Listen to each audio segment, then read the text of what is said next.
Or did you just come lay on my hand as I was trying to be on my phone? You did.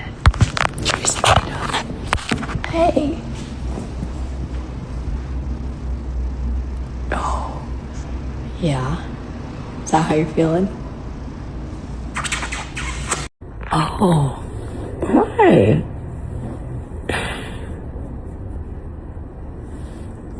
JoJo Siwa gets to celebrate her dog's birthday as we get to see how bonded they are and how she feels special around her dog.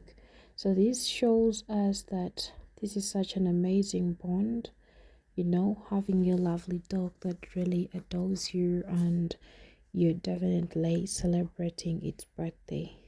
That is amazing. So love you guys, just stay tuned and do not forget to subscribe.